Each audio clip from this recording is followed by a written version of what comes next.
Olá pessoal, sejam bem-vindos a esse Casa Brasil, nova temporada, agora com 1 hora de duração. Olha que delícia, mais tempo para a gente ficar junto, tempo que a gente está tendo que ficar tanto em casa, que a gente agora fica na melhor companhia, olha aí. Eu, você e hoje um convidado muito especial, que eu gosto muito, que já esteve no programa Casa Brasil, que é Roberto de Passe. Nosso querido, conhecido Robertinho de Passe em Jundiaí, né? Todo mundo chama de Robertinho em Jundiaí, né, Roberto? Chama de Robertinho. Tem essa intimidade toda? Tem. Você nasceu em Jundiaí, Robertinho?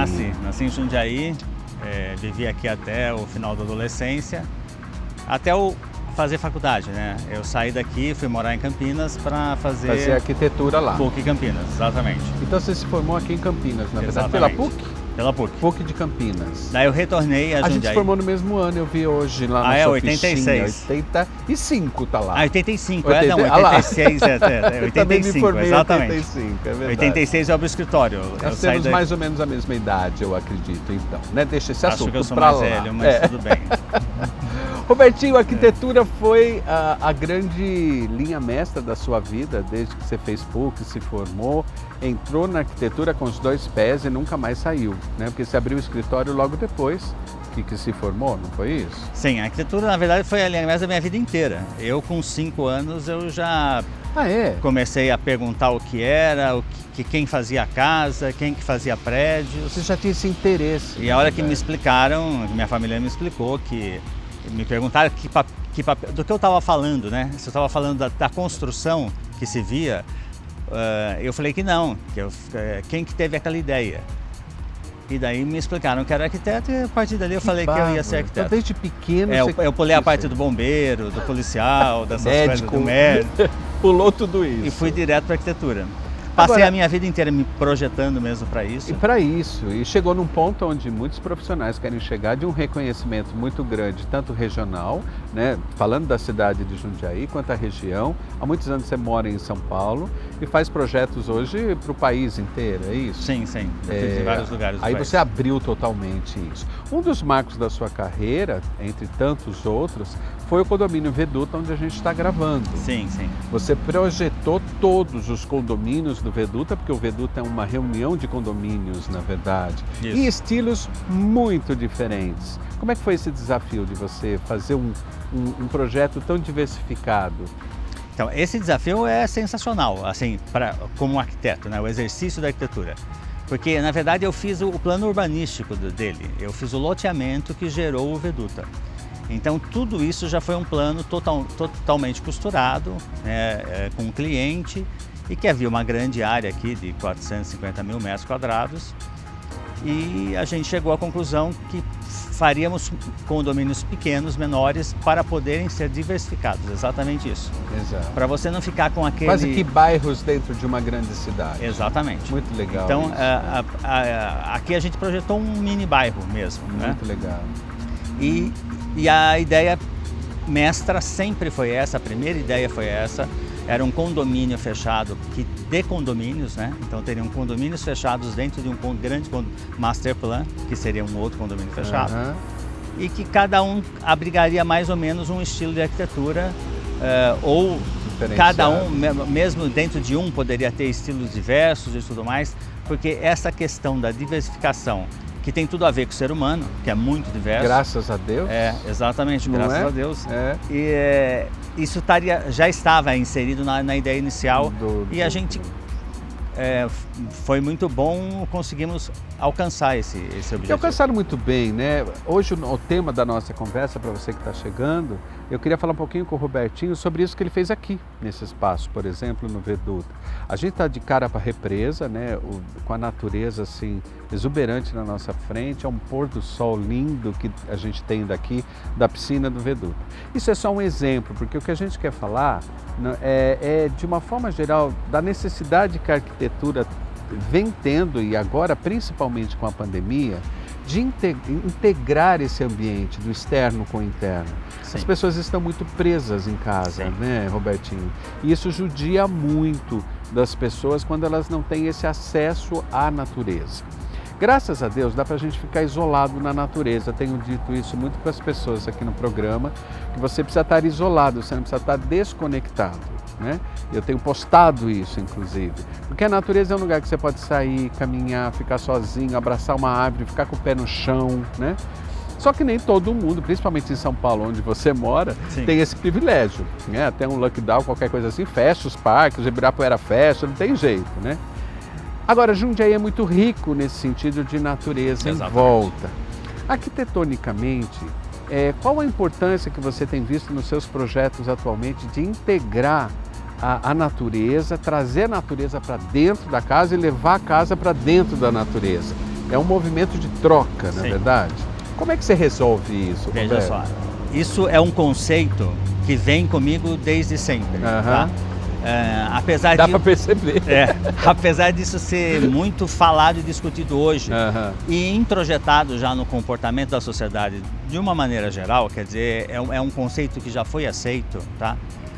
Esse é um conceito antigo, tem mais de 100 anos. Isso começou com o modernismo. Sim, tá? sim. Com a aglomeração nos grandes centros também, não é? Não, a questão da interação mesmo. Estou falando da assim, interação da interação dentro e fora e da interação entre ambientes. Ah, entendi. Tá? Arquitetonicamente, falando com o modernismo. Exatamente. O modernismo, ele começou a retirar as paredes da casa, fazer grandes panos de vidro. Por quê? Porque o espaço é o espaço que você enxerga.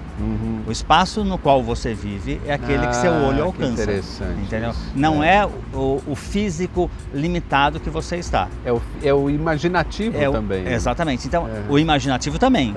Você tem truques de imaginação que você faz com que o seu cérebro perceba. É verdade. Não perceba, mas tenha a ilusão de que você está no espaço maior. Entendi. Tá? Mas falando de espaços reais, é o que o seu olho enxerga, porque o seu olho está enxergando aquilo que é real, né? Então, quando o movimento modernista começou a derrubar as paredes do entorno das casas e começou a abrir os ambientes internos para o externo, que também era uma área interna, porque era a propriedade particular, é que essa questão dos jardins começaram a fazer parte da casa. Entendi. E a casa começou a fazer parte do jardim. Entendi. E você sentado na sua sala, independente do tamanho dela, ela sempre ia ter aos seus olhos o tamanho dela e mais o seu jardim. Que bacana. Ou aonde a sua vista alcançasse. Se você estivesse num lugar onde tem uma paisagem incrível, como tem aqui, a represa, nós estamos aqui conversando nesse lugar, claro, ele é aberto, ele é amplo, mas olha a amplitude disso, quer dizer, é onde nossos olhos enxergam. E o cuidado que você teve de fazer um guarda-corpo de vidro, para que perder, sentados abaixo do nível do guarda-corpo a gente não perdesse essa visão da represa. Muito obrigado por essa generosidade. Porque é generoso, é um olhar generoso com a natureza, na verdade, não é? Sim, com generoso o ser humano, com o ser humano. Olha, pronto, falamos juntos, com o ser né? humano, na verdade. Porque E essa coisa que esse dado que você traz é muito interessante. Tipo assim, o material que você escolhe. Sim, tá? Sim. Porque tudo isso, no conceito que você está abordando, quer dizer, da amplitude do local, tudo mexe com a amplitude do local. Uma troca de piso, mesmo que não tenha nenhuma parede em volta, mexe com a amplitude do local. Né? Quanto mais uniforme, mais igual, maior ele vai parecer. Outros fatores que a gente pode colocar, iluminação, por exemplo? Sim, ela vai funcionar à noite só, né? Obviamente. Mas ela sim, ela tem essa capacidade de ampliar e reduzir. E nesse movimento modernista, era uma preocupação trazer a luz natural para dentro dos ambientes? Quer dizer, quando se usava vidro, sim, mas alguns recursos até de teto também, né? Porque na verdade, era todo um conceito expansionista do ser humano. Expansionista, bonito isso, que tinha a ver com o psicológico da época, que era falar, vamos pensar fora da caixinha, vamos sair da caixinha. Vamos quebrar barreiras, então vamos quebrar paredes, né? Vamos olhar para fora. Vamos trazer o que é fora dentro. Muito, né? É aquela história do ovo e da galinha, né? Quer dizer, ela só consegue acontecer a partir de um pensamento, né? Então esse pensamento foi gerado porque alguém mudou um comportamento, começou a enxergar coisas novas e trouxe esse conceito para a sociedade por alguma via, né? Uma via pode ser a discussão arquitetônica primeiro, e a concretização dela depois, né? Dá para entender a história daquele lugar, olhando a arquitetura daquele lugar e acompanhando isso historicamente? Sim. A gente consegue entender porque direitinho. Nunca está dissociado de história e nem de sociologia. e nem de economia. Tudo isso está intrinsecamente ligado. Né? Então o espaço sempre vai ser reflexo de um período da sociedade, do período assim, de como o ser humano vive naquela sociedade. Entendi. Porque na verdade é ele que vai produzir isso. Será que a pandemia, nesse momento que a gente vive, ela vai deixar uma marca no jeito de morar pós-pandemia? Você acredita nessa marca? Acredito. Algo mudou e é irreversível essa mudança? Eu acredito que traga...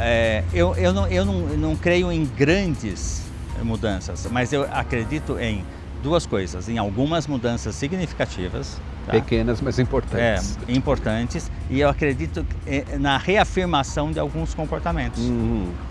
Né? Eu acho que todos os fatos da vida, principalmente quando eles nos limitam de alguma maneira, né? Que eles tolhem nossa liberdade, que eles nos tiram da famosa zona de conforto e por aí afora, eles nos fazem pensar muito mais e isso geralmente gera uma mudança de comportamento, né? Ou no mínimo uma mudança de conceito, que futuramente vai gerar essa mudança de comportamento. Isso eu acho que é um caminho meio que sem volta nesse sentido, né? Isso falando em ser humano de uma maneira geral. De o ser humano se tornar um ser humano melhor por causa disso, eu tenho muitas ressalvas. Aí é uma outra questão. Que eu acho que é uma outra questão e que não cabe na nossa conversa. Parece ser mais individual do que coletiva, né? O quanto você vai aproveitar disso para o seu desenvolvimento humano e espiritual, isso depende de você. Muito não é mais individual. do coletivo. É muito individual. O coletivo vai ter uma experiência coletiva. Exatamente. Vão existir duas mesmo. A coletiva e a individual. E a individual. Tá? Você tem o domínio da individual. Só que a sua mudança ou a sua transcendência, ela vai influir no coletivo de uma maneira muito pequena, que é o nosso lugar no mundo. Agrupada, né? Mas quando vem muitos muitos parecidos, isso pode transformar o comportamento de uma sociedade. Né? Os nossos espaços, eu acho que eles já vinham tendo uma alteração. Como isso influencia, então, nesse espaço concebido pelo arquiteto, por aquela pessoa... Voltando, lá atrás, no modernismo, aonde se tirou as paredes e se integrou o espaço de fora, também já foram feitas algumas experiências de compartimentar menos. Então se juntou sala de jantar com sala de estar, se você tinha mais de um ambiente de salas para uma mesma função, essas paredes foram retiradas, se pensava em salões mais amplos. A integração já vem desse movimento. Vem desse movimento. E foi em que ano, mais ou menos, Roberto? No começo do século passado. Começo do século. Nos anos 20 começou né, as manifestações modernistas e tudo mais, e isso acabou culminando 30, 40, 50. 50 estava um boom, assim. Né? Certo. Então aí já houve essa abertura de espaço. Mas a sociedade ainda estava muito comportamentalmente ligada às paredes, aos pequenos ambientes. Entendi. Né? E mentalmente também. Isso foi uma abertura mesmo. Sim. Naquela visão de que é muito importante você ter uma sala de jantar para visitas. Você tem uma sala intocada de visitas, entendeu? E daí você tem uma sala de estar para a família e uma sala de almoço para as refeições da família. E era tudo muito compartimentado, né? E esse modelo veio até muito pouco tempo atrás, tá? Eu já tenho mais de 30 anos de atuação profissional no mercado mesmo, e desde o começo eu prego isso. Eu questiono muito meus clientes do que eles podem, da maneira com que eles vivem particularmente, qual o melhor espaço para eles e como isso pode ser integrado. Dois tipos de espaço, com dois tipos de usos diferentes, tá? E o espaço externo. Sempre. Você está falando de integração mesmo. De integração mesmo. De como, também porque quando você integra ambientes, você integra a família, você integra Exatamente. comportamentos, Exatamente. né? E traz as pessoas para uma área de convivência Exatamente. onde ela acontece com mais frequência. Exatamente. As pessoas se esbarram mais e convivem mais. Exatamente. Né? Porque até pouco tempo a gente tinha realmente cada um preso no seu quarto, cada um preso num ambiente e não havia convivência. E a convivência passou a ser mais importante nesse momento ainda, porque a gente está um pouco privado da convivência social e a convivência familiar é a nossa grande convivência desse momento. Segura aí, não sai daí não, espero que você esteja curtindo tanto quanto eu volto com o Roberto de Bassi já, fica aí.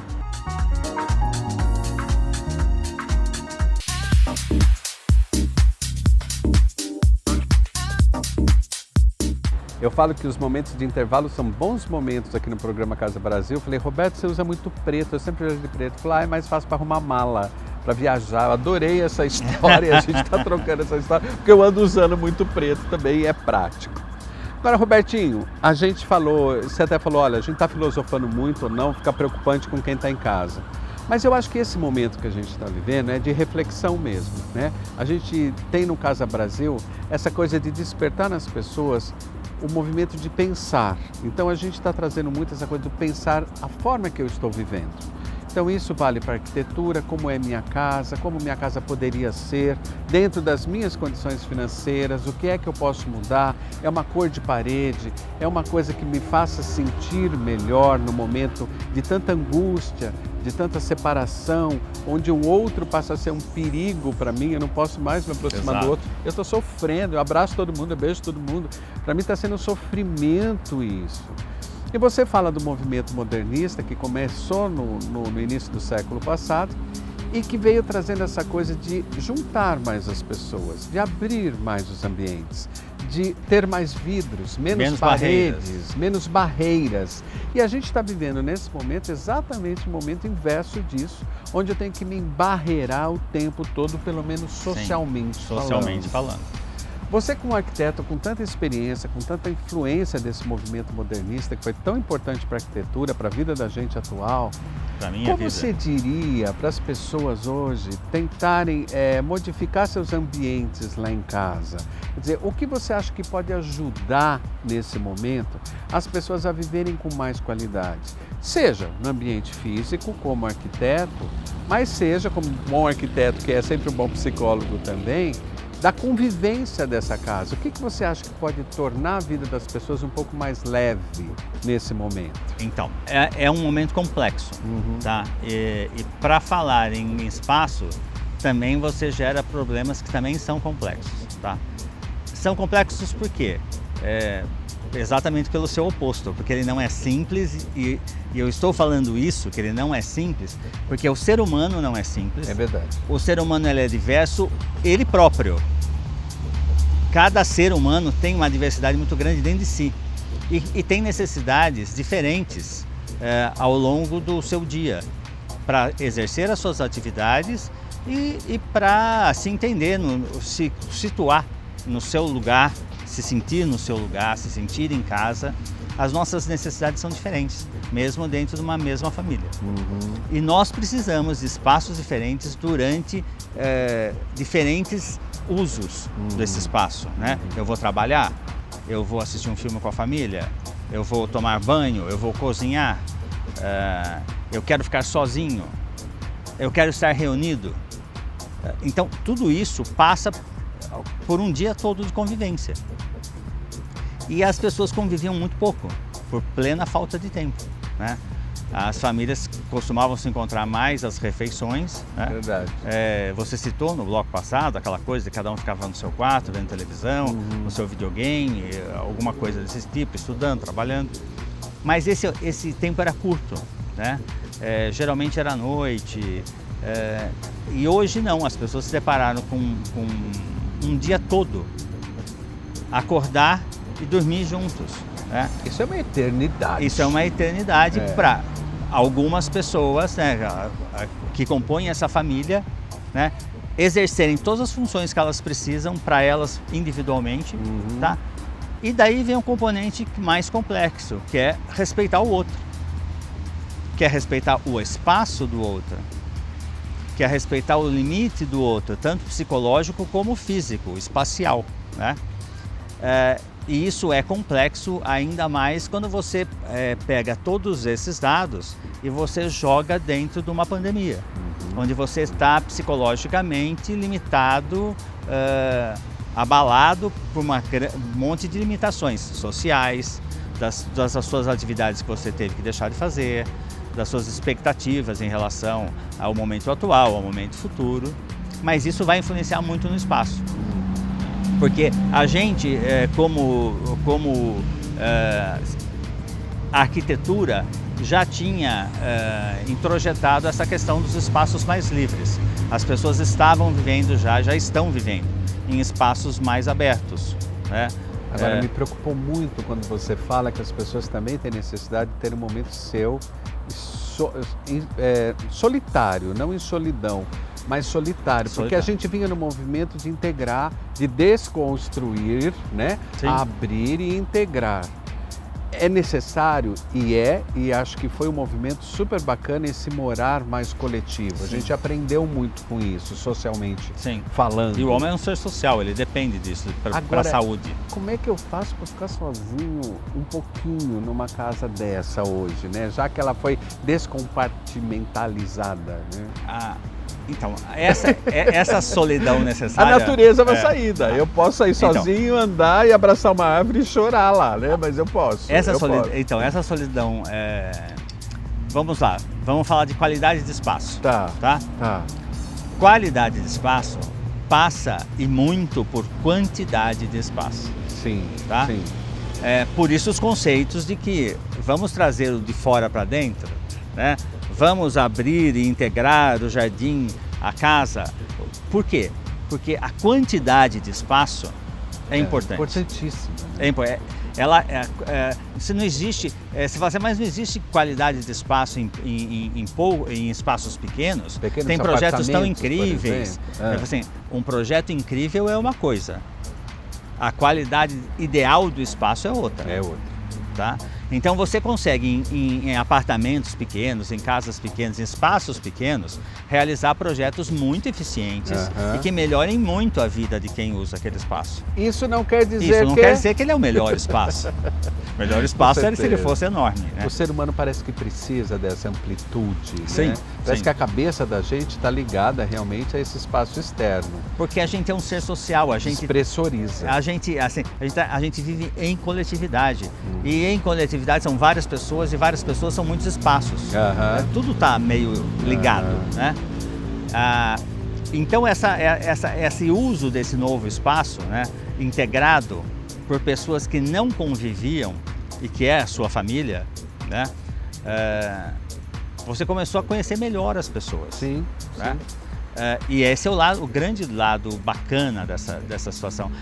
Muitas histórias foram resgatadas, histórias ótimas em família, momentos muito bons que a gente passa, isso é muito legal mesmo. Mas aquela questão do outro te limitar é uma coisa muito importante, né? Do outro te incomodar é uma coisa importante. Até porque a gente tem, quando fala em espaço, eu lembro muito em psicologia, que a gente falava desta bolha que a gente tem em torno da gente, que é imaginária, que ela não pode ser invadida.